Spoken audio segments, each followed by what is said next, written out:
Thank you. Before I begin my remarks, on behalf of the Murray, Fitzgerald, and Smith families, let me congratulate this year's winners, Quentin Harper, Savannah Clay, and business winner Present Day on Maine.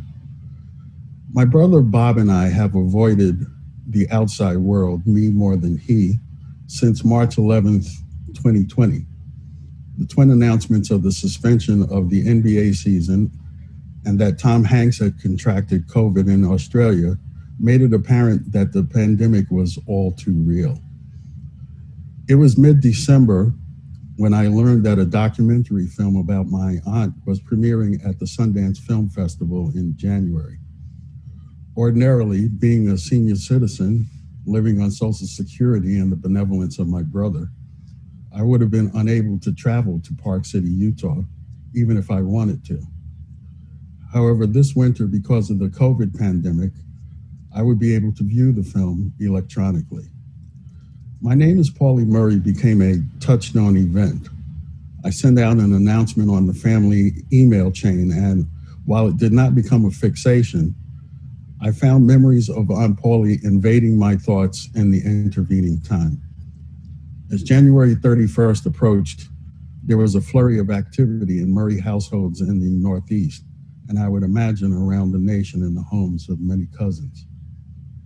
Filmmakers Julie Cohen and Betsy West learned of Aunt Pauli while making their Academy Award-winning documentary RBG about the life of Ruth Bader Ginsburg. Together with producer Talia Bridges McMahon and a crew of many, they spent many hours researching the archives of my paternal aunt. In my younger days, I spent a considerable amount of time with Aunt Pauli. To be honest, I've always considered her a third parent. Like the relationship between most children and their parents, ours was at times loving and other times fractious. One of my fondest memories was when Aunt Pauli brought my sister Marcia and me to her apartment just off the Yale campus. She had tasked us with watching green beans boiling on the stove. As 10 and 14-year-olds tend to do, our minds wandered off with whatever we were into at the time, and the beans burned, followed by a stern lecture from Aunt Pauli that costs money. Children being children, I imagine that we didn't take the situation too seriously because Marcia was sent home. Aunt Pauli told my parents that the two of us together were too much to handle. I spent a lot of time with Aunt Pauli in those days, and although I never had dogs of my own, I had her dogs, Smokey, Doc, and Roy, as my companions whenever I was in her presence.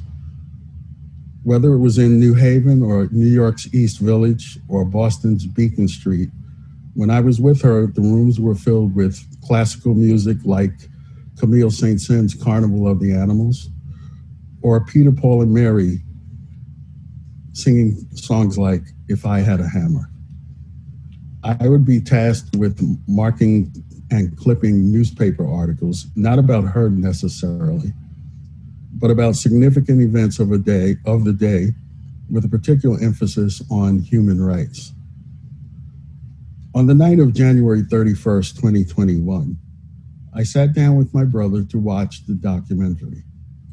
That night, and 2 days later, in the peace and quiet of the very early morning, I watched and listened as the filmmakers weaved their story about my aunt.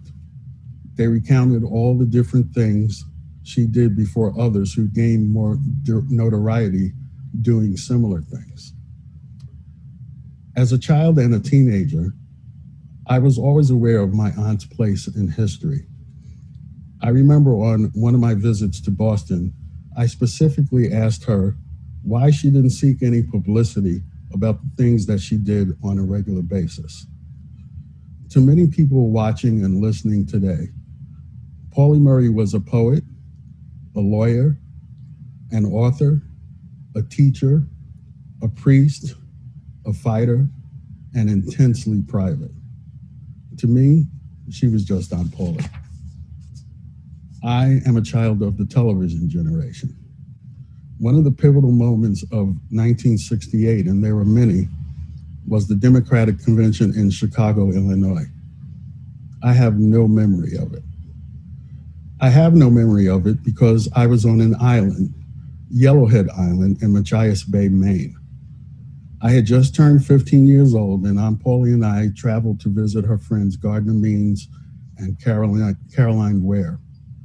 There was no television on Yellowhead Island. There was only radio and the conversation of many older adults. As Aunt Pauli, according to Patricia Bell Scott, spent her mornings watching ducks paddling around the head rock, I was off on the main part of the island running around nude as Nature Boy. I have no idea if Aunt Pauli knew if I was gay. I can only imagine that she gave me the freedom to be who I was, as her Aunt Pauline gave her many years before. On the drive back to New Haven, we picked up a young Navy sailor hitchhiking through New Hampshire, and I remember to this day how excited I was to pick up this young man. Aunt Pauli gave me a sense of self, to be a person who was honest and at times courageous. When I think about it, I have always known that I was gay, but it wasn't until 1993 that I began openly living as gay. Honestly, that's not important. Like Aunt Pauli before me, I am many things. I don't let labels define me. She was Aunt Pauli, I am Mike.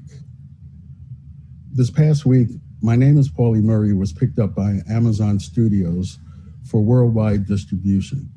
If you did not have the occasion to view it during Sundance, I hope you'll watch it when it becomes available, however Amazon decides to release it.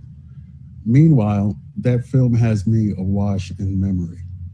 One line Aunt Pauli spoke in the film echoes in my mind.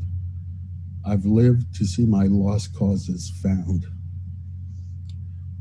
My thanks to the Orange County Human Relations Commission for allowing me to address you this afternoon. Two special shout outs to my cousin, Karen Ross Rouse. I wrote to the family earlier this week that Karen has been toiling in the fields of Pauli Murray for decades, and that she was one Karen who was getting it done. The other is to my great niece, Aunt Pauli Murray. Throughout your life, once people recognize the significance of your name, you may find it a burden because of other people's expectations. Don't worry about it. Just be yourself. Do what you want to do. However, as a Murray, you must do it well. As Black History Month morphs into Women's History Month, let's continue to celebrate the pioneer who was Pauli Murray. Thank you.